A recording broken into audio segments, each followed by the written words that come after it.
Miss Mowz is a partner that needs no introduction, because as we all already know, she sucks out loud. A partner this weak, limited in attack range, and frail better have some really good characteristics to make her not completely dead weight. It just begs the question, how bad is she? Well, let's find out. Now, to do this run without any glitches would mean that we only have access to Miss Mowz as early as after we finish Chapter 4, but with a little bit of help from a glitch called Hazard Respawn, we're actually able to have access to Miss Mowz as early as Chapter 2. If you really don't know, then please ask in the comments down below, but for you that already do know, I'm going to assume that you do and just keep moving forward. By making the game think we're in Chapter 6 by accessing Poshly Heights early, we can accept Miss Mowz's trouble, complete it, and then recruit her as a partner after we return her badge. We then can make the game think we're in Chapter 2 again by doing a little handy dandy little ground pound right here, and we're able to fight the second boss of the game, Magnus von Grapple. Cortez? Nah, he can wait. And oh boy can he wait. Something you may notice from this boss fight is that Miss Mowz is taking a lot of punishment from Magnus's attacks. Miss Mowz has only one attack, her Love Slap. This attack can only target the enemy that's right in front of her, that's also on the ground. Magnus's X-Fists are airborne, so she can't do anything about them while using items in battle. Still, this fight doesn't feel that different from my very first partner-only run, where I only use Koops for every battle. The only real difference really is that Koops had defense, whereas Miss Mowz doesn't. There's also the case that Miss Mowz can pierce defense with her Love Slap, whereas Koops cannot with his Shell Toss, and that actually makes it so that Miss Mowz's attack power is on average, if not superior to every other partner so far. But trust me when I say it will not take long for her attack power to plateau, and she will be looking a lot worse when we go in further, and her attack power barely goes up at all. Enemies with defense are not very common, and very few enemies have defense that's so high that Love Slap is actually important. And depending on the enemy, even if it does have a lot of defense, well, there are some other really dumb properties that make it so that Love Slap is not going to be useful at all. Some bosses like Magnus von Grapple 2.0 and Gloomtail do have some pretty high defense, but they have such high HP that Miss Mowz poultry attack set of 4 at Ultra rank is just not enough. Especially since by then, basically every other partner has either a piercing attack or a move that does so much damage that they don't even need a move that pierces defense. Mowz can really only go down from here, but for now we have to go up to Glitzville. It's time both for Chapter 3 and for us to make an exception for Miss Mowz because she will struggle a lot here. There will be plenty of enemies that are either airborne or spiky, so that Miss Mowz cannot touch either without using items in battle. But Miss Mowz has an ace in the hole. Her one move that really gives her a chance at doing this run without having to buy items. Kiss Thief allows you to steal whatever held item is being held by an enemy at any given time. If an enemy isn't holding an item or a badge, she'll either steal a coin, a random item that they can hold, or even a badge that they can hold. Does this give Miss Mowz an unfair advantage compared to every other partner? Absolutely. But even then, I was willing to allow Flurry to use her dodgy fog to grant Mario evasion, so I may as well also use Miss Mowz's toolkit to guarantee she can get some extra items if she absolutely needs them. This game is hard enough on her, so I feel like she needs any advantage she can get. After all, it's not like any of the bosses in Chapter 3 are going to show Miss Mowz any kind of mercy. First being Bowser, who I was only able to fight after fighting the Magic Koopa Masters. An enemy loadout with a green Magic Koopa. An enemy that's airborne on his broom. As for Bowser though, there really is nothing to report, and that's because I lost this fight. After the Magic Koopa Masters, Mario only had 1 HP left, and he was immediately wiped out by Bowser's Fire Breath. According to Bowser's AI, this will always be his first attack. And just in case you did not see the description yet, I already banned Super Guards in all my partner-only challenges. There was absolutely nothing I could do to win this fight. Fortunately, it's entirely optional, so I'm able to lose and keep moving forward. Eventually, we reach Rock Hawk, and this is yet another boss that gives Miss Mowz trouble. Keep in mind that when it comes down to enemies that are airborne, Miss Mowz struggles a lot. Well, once Rock Hawk falls below 14 HP, he will be kinda airborne, and by kinda airborne, I mean he'll be elevated because he'll be hanging off the raptors. And that's to say nothing of how much damage Rock Hawk can do to you, and even worse yet, because Mowz doesn't have any defense unlike Koops. Yeah, the differences between Koops and Miss Mowz are starting to show to be worse for Mowz than Koops than you may have initially thought. Now you could use Charged P if you really wanted to cheese this fight, but I really don't want to do that. Both because that's boring to watch and Mario only has 10 HP, so he can't take too much damage, and I really don't want to bother holding too many items to heal myself with either. Take my advice, just use an item to knock him down instead. Unfortunately, from this point forward, this fight devolves into luck, because nothing really is stopping Rock Hawk from rising back to the ceiling rafter and doing another prop job, or worse yet, healing himself. ignoring the fact that you just may not have enough items to attack him with, even though you totally should. I'm just not very smart. But the prop jump hurts. A lot. You'll take a lot of damage from the attack, and it's unlikely you'll even survive to see the end of the fight. And this move is not easy to guard either. It comes out really fast and can hit you even in times where it feels like it's impossible to guard every single hit. At least Koops had a natural point of defense. Yeah, there's P down the P, but take my word for it. Give Rock Hawk as few chances to hurt you as possible. And with some persistence, we cook this Monday Night Raw chicken. That's a terrible pun, and I'm sticking to it. After all, we need some sense of humor for how freaking feral Macho Grubba is. At any given point, he can boost his attack set by either 3 or even 4 after the second phase starts. Combine those buffs with his closeout attack that hits both Mowz and Mario, and you can be in some deep trouble very fast. Make sure you bring some mushrooms so you don't get soft locked, cause I promise you I sure as heck did. Not just physical mushrooms either, I even got a mushroom bingo in this fight. Not gonna lie, a pretty anticlimactic way of winning this, but I'm not gonna complain cause Mowz needs as much help as she can get. You're stronger, even more than I, and I bet you don't cry when you get poke in your eye, or when Jimmy's mom says goodbye. Fortunately, Chapter 4 really isn't too bad. Miss Mowz really has no way of hitting Atomic Boo directly because Love Slap cannot hit airborne foes, but there's really nothing stopping Miss Mowz from just stealing more items and then fighting Atomic Boo with those items if she really wanted to. Now, I'd rather focus on Dupliss instead because I don't want to grind all those items just to fight Atomic Boo, but it's there if you really want to. By now, you should be well accustomed to hearing that Dupliss is a very easy boss. Miss Mowz has absolutely no trouble here. But it goes beyond that. Not only is this a boss, which Miss Mowz, just like every other partner except maybe Vivian, has no issues with, but when Dupliss steals your partners away from you. You see Miss Mowz run away with Dupliss away from you, away from the creepy steeple. But if you were to check your partner menu, Miss Mowz is still there. She can't be accessed, but she is in fact still with you. This is because you're not supposed to have Miss Mowz at this point in the game. You shouldn't have access to her trouble until immediately after you finish Chapter 4.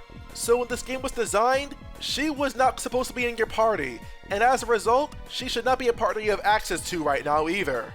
Having access to her right now though, she's not included with the same group as Goombella, Koops, Flurry, and Yoshi is. You still can't use her in battle or have her out in the overworld, but once you recruit Vivian, you can swap between Vivian and Miss Mowz freely.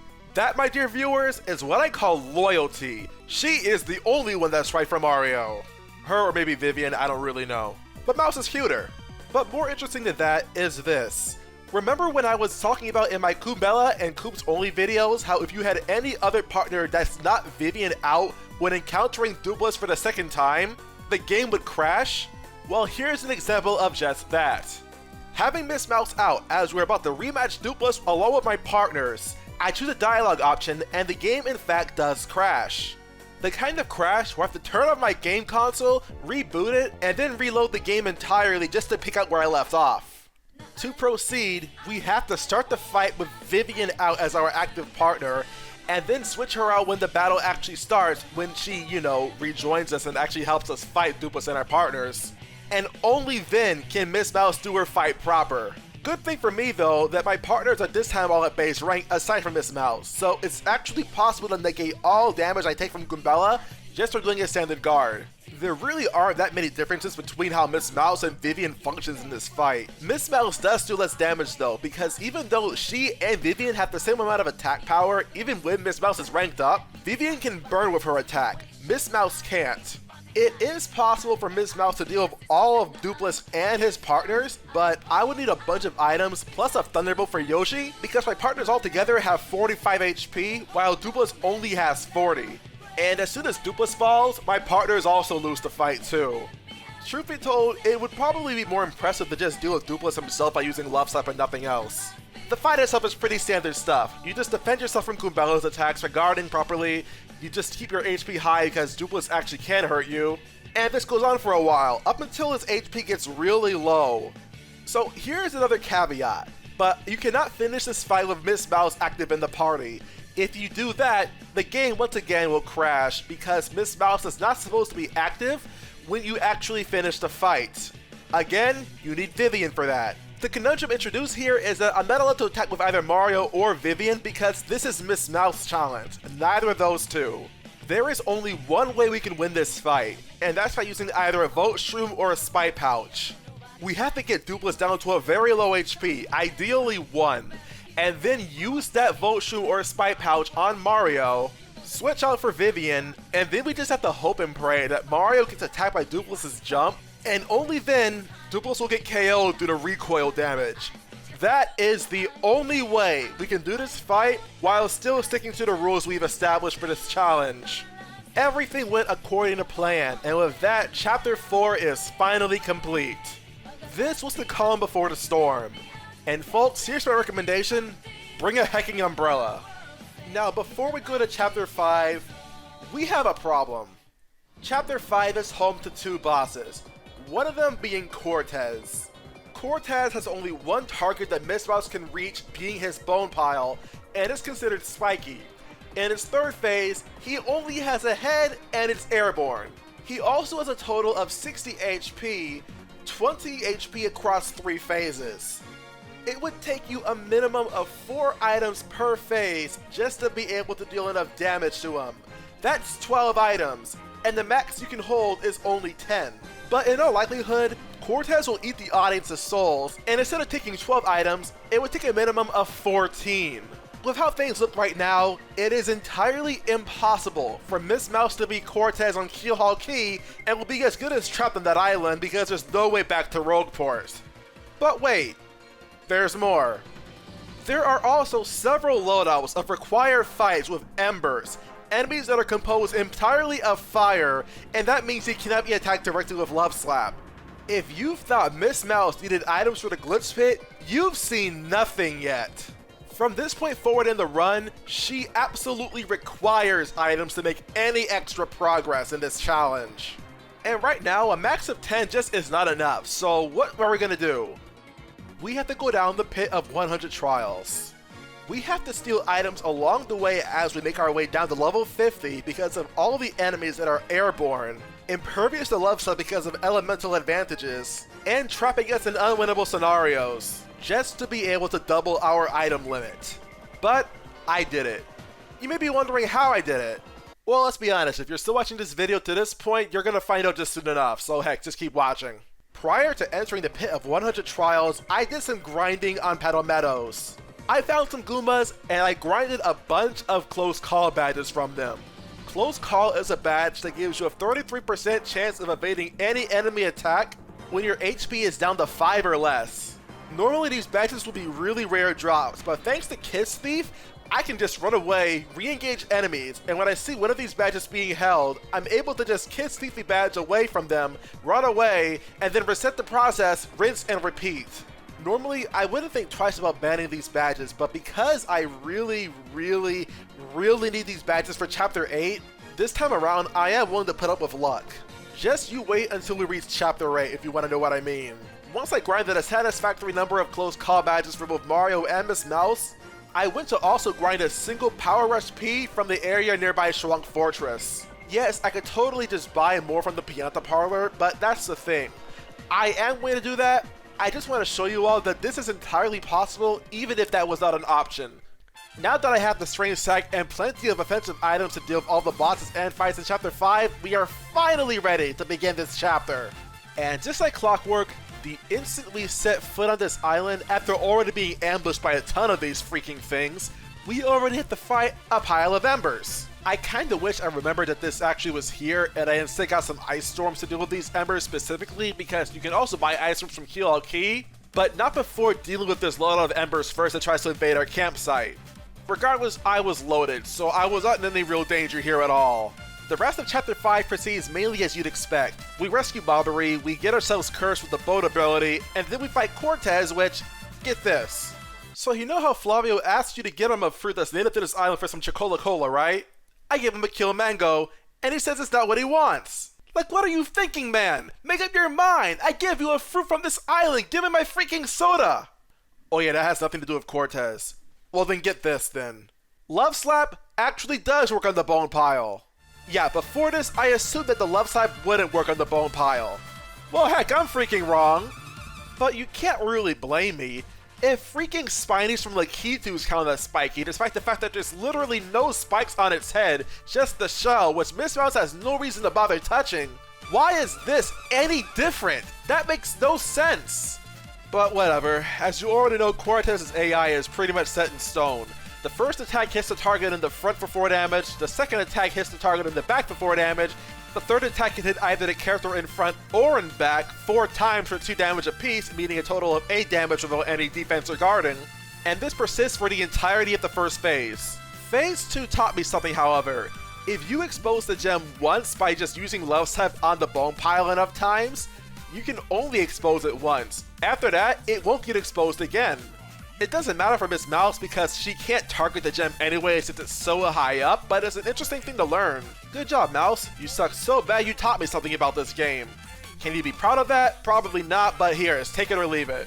I have to say though, it's kind of a shame that I didn't know about Love Type working in the bone pile because I went full on in defense for Miss Mowz. I didn't think she'd be able to do any direct damage, and I was just going to attack the bone pile just to try and just show off that I can't hurt it, but I really proved myself to be dead wrong here.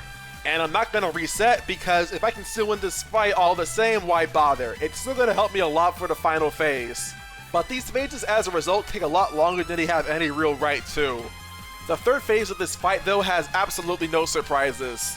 Cortez is entirely airborne, so all I can really do is just spam Thunderbolts and eventually knock him out. And I mean eventually, Cortez has a knack for sticking around for a really long time with us eating the audience's souls and whatnot. Aside from that, just guarding the weapons properly, and we eventually are able to win, getting our 5th Crystal Star. But that's not the end of the chapter. Enter Lord Crump and his Crossnots.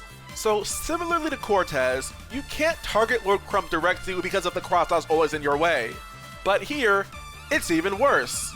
Lord Crump already starts with a barricade of Crossnots blocking your path, and he can resummon them anytime he wants when they get knocked out. Sometimes you'll have a chance to attack him right away after you knock out the Crossnots, but other times, he'll resummon them right away and you just can't do anything about it.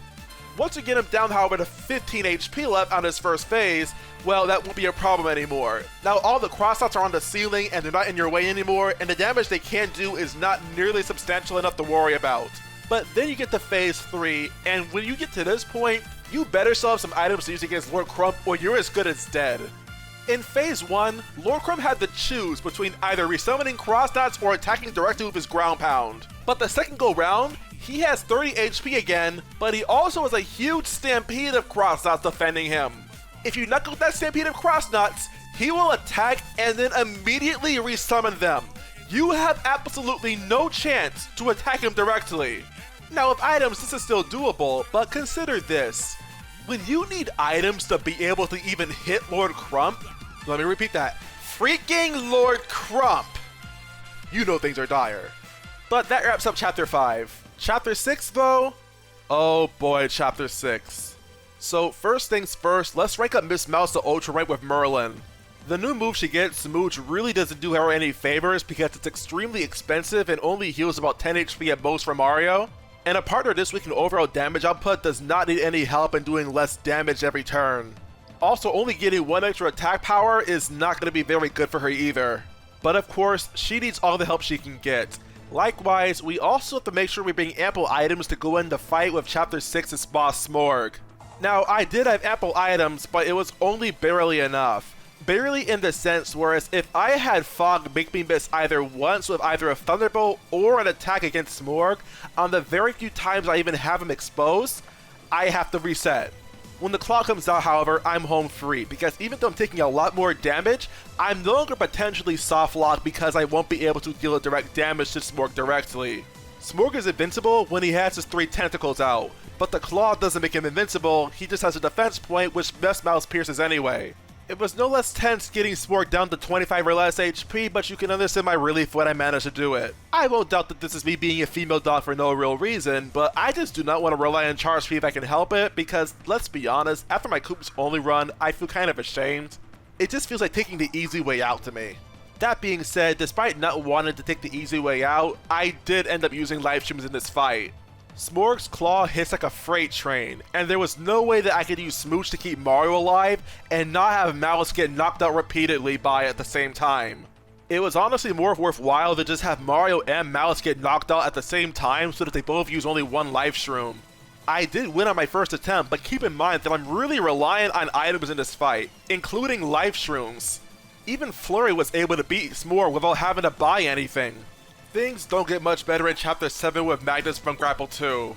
Just like how with Smorg I didn't use Charge P to demonstrate just how hard that fight really could be if you didn't use it, I'm also going to not use Charge P in this fight with Magnus from Grapple 2.0, just to demonstrate how utterly unfair this fight is when Mowz cannot target the X punches. When Magnus 2's HP falls to 63 or less, these X punches will be deployed and they have an attack of 9. Even if you were able to invest as much defense as possible into Miss Mowz to take as little damage from these X punches as possible, A, that would take a lot of BP, and B, Mario would still be pretty much defenseless. So here, I would just suggest bringing a bunch of Thunder Rages and Shooting Stars to knock out those X punches as fast as possible. If you don't, you are going to bleed HP. Only upside is that if you did have a good amount of defense, whether through Courage Shells or just using defensive badges, the Audience Cannon isn't a threat. A max of 3 damage per hit can easily be dissuaded by using a standard guard and having 2 damage dodge Ps equipped. It really says something that when a fight this freaking hard for Miss Mowz is one of the easiest bosses in her entire challenge. Without further ado, it's high time we begin the final chapter of Paper Mario, The Thousand Year Door.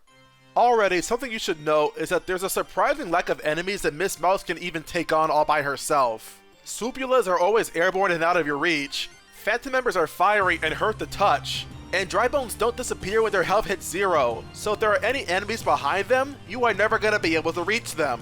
This limits you to Bombshell Bills, Chain Chomps, and Dark Wizards. Not great, right? Yeah. The logic we applied to Dry Bones can also be applied to Dark Bones. Get a bunch of items and go to town, that's all you can really do here. For as limited as Miss Mowz is here, at least items allow you to get past Dark Bones pretty easily. Unfortunately, I can't say this team about Gloomtail. There is no easy way past this boss. The unpredictable attack pattern, as well as variety of moves that Gloomtail has, makes this fight like no other.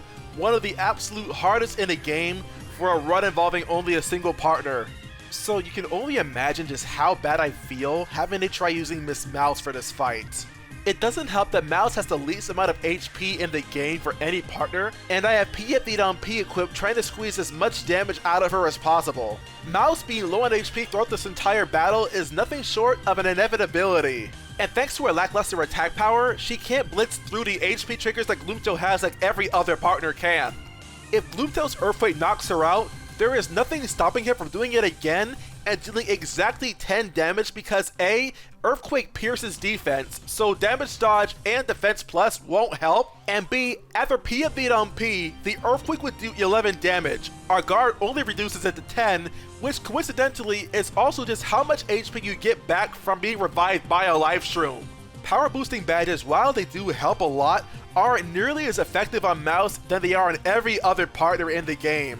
With P down P, Power Plus Ps, Power Rush Ps, and Mega Rush P, the most damage that Mowz can do in one attack is only 14, while Gloomtail has integers of 16. This also means we are guaranteed to eat a Mega Breath, both Mowz and Mario. Now, I wouldn't be too surprised if there was some method using maybe Power Punch and Hot Sauce. Maybe to take Gloomtail from 33 HP to 0 before Mega Breath could be used, but by then he'll have access to his Earthquake, and he can do either 8 or 10 damage to both Mario and Mowz, or even one or the other if he wanted to. To cut the crap though, I use Life Shrooms, like that's any surprise. I probably could have saved one Life Shroom if I had tried using Power Rush P, but this late in the run, it hardly matters anymore. Because the boss fight to come after Gloomtail, the Shadow Sirens Redux, is one of the absolute most insulting, enraging, and outright unfair in this entire run. To address the elephant in the room first though, yes, getting a bunch of shooting stars and double dip would make this fight very easy. However, let's just pretend for a bit that we were playing with Scaven's rules and just look at how abominable this fight is for poor Miss Mowz. A partner that can only target the character directly in front of her means she can only attack Dupliss until he runs out of HP. Now, Dupliss is easily the weakest of the Shadow Sirens, there's no contest about that. But therein lies the problem, because while Dupliss has the lowest attack power, he also has the highest HP, or is at least tied with Marilyn. But since he's also in front, he also acts as a meat shield.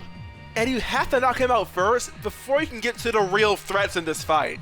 Until Dupliss gets KO'd, you cannot do anything to Marilyn, the Shadow Siren that can charge her attack stat and do as much as 21 damage to both Mowz and Mario, easily being able to eliminate them as early as turn 3 if she wanted to. Your only saving grace being a 50-50 shot of T's making her dizzy, and then also having to rely on her missing the move after the fact. And while this is going on, Beldum, who is after Marilyn to take out, can also make her fast, making her be able to move twice in a turn if she wanted to. And the fact that she can make anyone fast means that your HP is going to diminish very fast. Oh yeah, and did I mention that altogether they have 110 HP? And that was dead after Dupliss went down. So yeah, Mowz is as good as fornicated here. It really doesn't help when that lightning is also a move that you can't guard at all. Not super guard, not standard guard, none of that. And it was at this point in the run where I figured, I suffered enough. I made my piece of Granby. Let's let Miss Mowz suffering end here and have some fun. As you no doubt remember, I grinded a bunch of close calls and power rush badges to use just in case I felt I needed them. I figured I'd save these for Grotus, Bowser, and Kamikoopa, but this is an emergency. The change humps in the area around this boss fight make it very easy to fall into danger. And as we enter the fight for one last time, let me just put it this way. I'm not the one worried about RNG anymore. Now, that's their problem. With all these close call badges, my lucky chance is exceptionally high. They have almost no hope of actually hitting me. Even if they did hit me, odds are I'm not going to get knocked out by just one hit. Both because I have a couple of last stand P's equipped, and also as long as it's not Marilyn's lightning attack, I can just guard the attack and the damage I'm going to take is negligible. Let's also not forget my attack power being sky high as well, because I have a bunch of Power Rush P's equipped. Anything to make Beldum and her bully of a sister learn a little thing called empathy. But don't relax just yet, we still have a few bosses left to go. And in response, all I can say is, it's showtime! Let's start with Grotus. The Grotus X's, Mowz can't touch them. Either you use items, or you're not doing anything to Grotus at all. Gotta love that goddamn shield, right? But yeah, you need items to hit the Grotus X's, and you have to KO the Grotus X's so the shield would actually be destroyed. So pick your poison. Use Charge P and a single offensive item, or use a bunch of offensive items. As many offensive items to match the number of love types you need to use to knock Grotus out.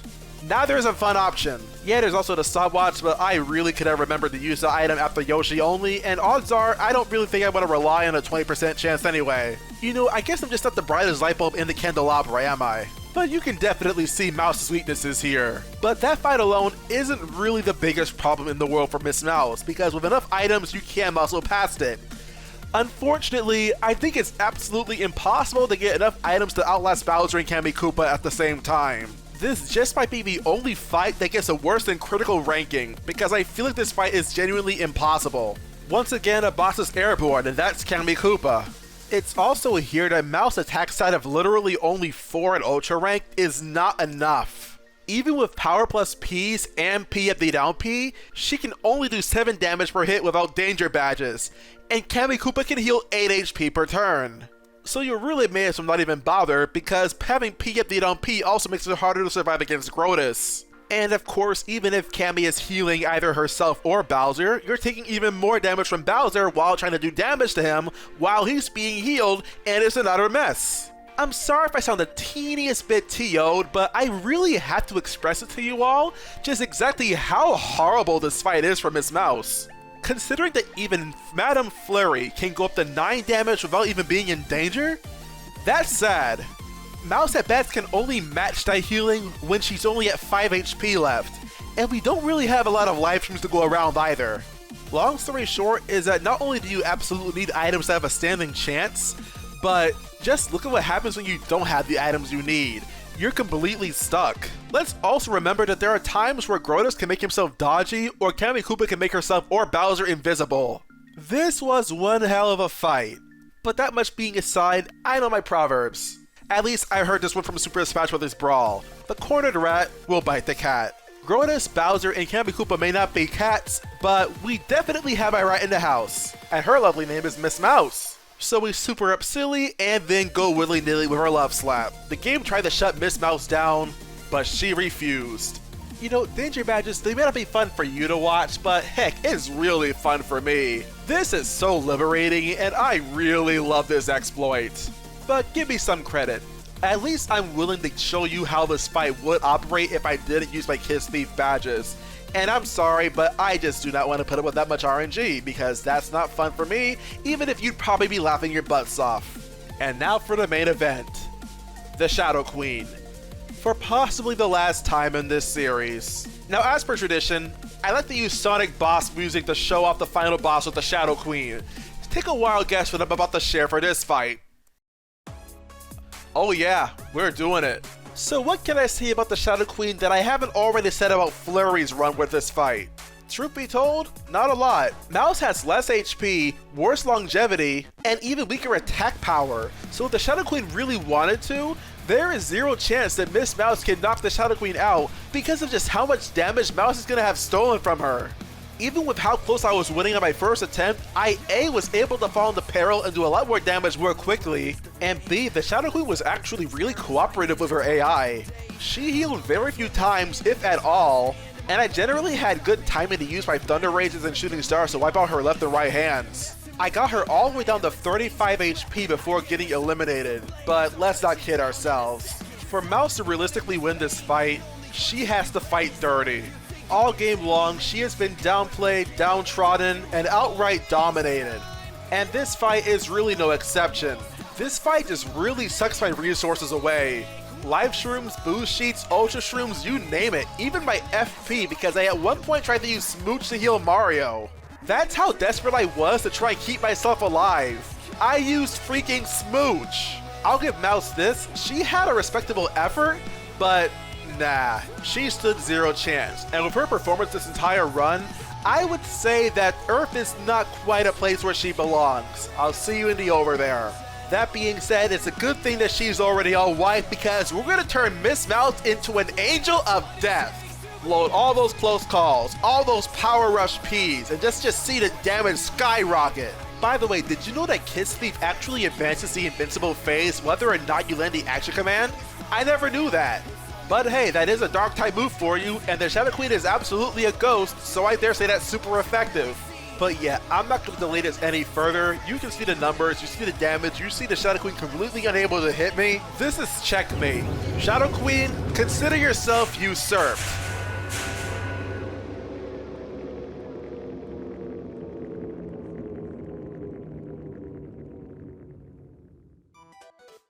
Poor Miss Mowz had it rough. Even though on screen she finished the run at a respectable level 19 with practically 0 shot points, I think these results are actually pretty dishonest. Truth of the matter is that the level and shot points are closer to being undefined if not infinity.